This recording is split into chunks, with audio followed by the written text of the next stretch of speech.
हे मेरे प्यारे बच्चों, आप सभी का स्वागत है मेरे चैनल स्टडी नेट में। लास्ट वाले कंट्रोल एंड कोऑर्डिनेशन के वीडियो में हमने ये सीखा था कि किस तरीके से ट्रॉपिक मूवमेंट जो होते हैं वो काम करते हैं। आज के इस वीडियो में हम लोग देखें कि नेस्टीज क्या होती हैं, या यूँ कहो तो नेस्टिक मूवमेंट्स क्या होते हैं। तो सबसे पहले देख लो कि the movement of a plant part in response to an external stimulus in which the direction of the response is not determined by the direction of the stimulus is called nesting moment।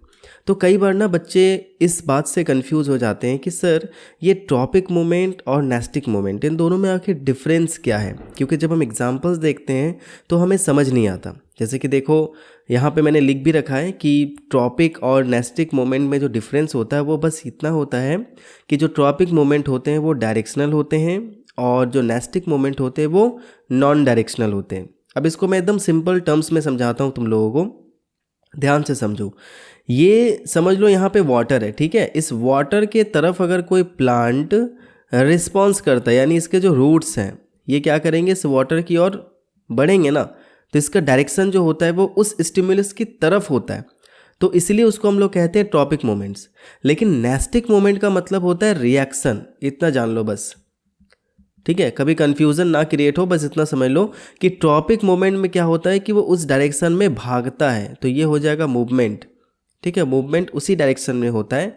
लेकिन nastic moment में कोई movement नहीं होता, बल्कि यहाँ पे reaction होता है। जैसे कि रिएक्शन किस चीज़ में होगा, अगर मैं यहाँ पे इस तरह की बात करूँ, इस प्लांट को तुम सब ने देखा ही होगा कहीं ना कहीं, है ना।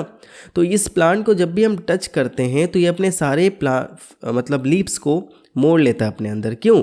Just because of its nastic moment. दूसरा अगर मैं बात करूँ ये डंडेलियन फ्लावर की बात करें, तो ये डंडेलियन फ्लावर जो होता है वो अपने इस तरह से पीटल्स को क्या करता है, खोल देता है ना।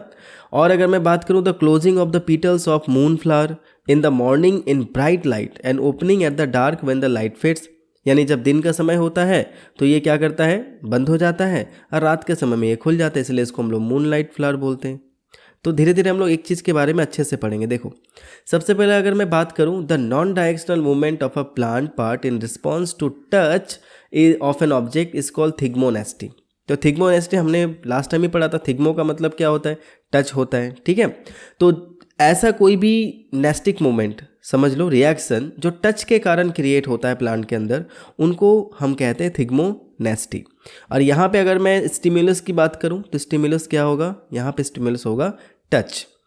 Example the folding of the leaves of a sensitive plant mimosa pudica, ठीक है। ये जो हमारे सेंसिटिव प्लांट है, या फिर इसको हम लोग टच मी नॉट भी बोलते हैं, टच मी नॉट प्लांट, ठीक है। तो इसका साइंटिफिक नेम होता है मिमोसा पुडिका। तो इसको जैसे हम टच करेंगे ये क्या होगा, अपने लिप्स को फोल्ड कर ले रहा। अब ऐसा होता क्यों है, इस चीज़ को भी थोड़ा सा समझ लो कि ये जो पार्ट होता है ना, ये देखो ये वाला जो पार्ट होता है, इस पार्ट को हम लोग बोलते हैं पल्विनस, ठीक है। ये थोड़ा टाइट होता है, कठोर होता है। क्यों होता है, क्योंकि इसमें वाटर का फ्लो चलते रहता है इसीलिए। लेकिन जैसे हम इसको टच करते हैं ना, प्लांट क्या करता है, इस जगह से वाटर को रिलीज कर देता है, ठीक है। और जैसे रिलीज कर देता है ये पार्ट क्या हो जाता है, हल्का पड़ जाता है, जिसके वजह से जो प्लांट के लीव्स होते हैं वो सारे के सारे मुड़ जाते हैं। आई होप चीज़ समझ में आ चुकी है। नेक्स्ट दूसरा हो गया फोटोनेस्टिंग। बताने की क्या जरूरत है, तुम तो समझ ही गए होगे कि फोटो का मतलब क्या होता है, लाइट, ठीक है। लाइट की वजह से जो रिएक्शन प्लांट देता है उसको हम कहते हैं फोटोनेस्टिंग। इसमें स्टिमुलस क्या हो जाएगा, इसमें स्टिमुलस हो जाएगा लाइट। एग्जाम्पल की अगर मैं बात करूँ ये डंडेलियन फ्लावर, तो होता क्या है, the opening and closing of petals of dandelion flowers in response to the intensity of light is an example of photonasty. Second the moon flower behaves exactly the opposite. जैसे मैंने बताया dandelion के just opposite होता है। Dandelion को क्या मिलता है, जितना ज़्यादा लाइट मिलेगा या उस तरीके से खिलेगा, लाइट नहीं मिलेगा तो नहीं खिलेगा। लेकिन डंडेलियन फ्लावर थोड़ा ऑपोजिट, मून लाइट फ्लावर थोड़ा सा ऑपोजिट है। ये मून फ्लावर क्या करता है, रात के समय खिल जाता है, दिन के समय बंद हो जाता है। बस यही तो यहाँ पे बोला है। नेक्स्ट ये है मून फ्लावर। एक चीज़ और यहाँ पे हमें नोट करने वाली बात यह है कि the opening and closing of flowers in response to light और you can say photonasty are growth movements. ये सारे के सारे ग्रोथ मूवमेंट्स होते हैं। Petals open when their inner surfaces grow more than outer surface. तो पीटल्स कब खुलते हैं, जब उसका इनर सरफेस ज़्यादा ग्रो करता है, किसके कंपैरिजन में, आउटर। और इसी वजह से वो खुल जाता है। On the other hand petals close when their outer surfaces grow more than their inner surfaces. बाकी भी और दो प्रकार की नेस्टिस होती हैं, वो हमारे लिए इतना इंपॉर्टेंट नहीं था।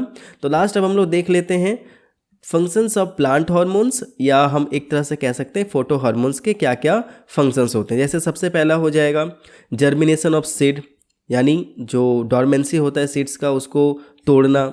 दूसरा हो गया growth of roots, stem, leaves. Third हो गया movement of stomata in leaves. Fourth flowering of plants. Fifth ripening of fruits. Sixth phototropism, geotropism, chemotropism, hydrotropism, thigmotropism and nastic movements. तो ये 6 जो फंक्शंस है बेटा, ये तुम लोगों को क्या करना है, एकदम बाय हार्ट लर्न करके रख लेना है, क्योंकि इनमें से क्वेश्चंस पूछे जा सकते हैं कि इनमें से कौन कौन से हैं जो फोटो हार्मोन्स के फंक्शंस है। इसमें से कोई एक होगा जो नहीं दिया होगा, तो उस समय कंफ्यूज ना हो जाना। आई होप कि ये पूरी वीडियो तुम्हें समझ में आ गई है। तो नेक्स्ट वीडियो में हम लोग कवर करेंगे control and coordination in animals. तब तक के लिए स्टे ट्यून्ड रहना।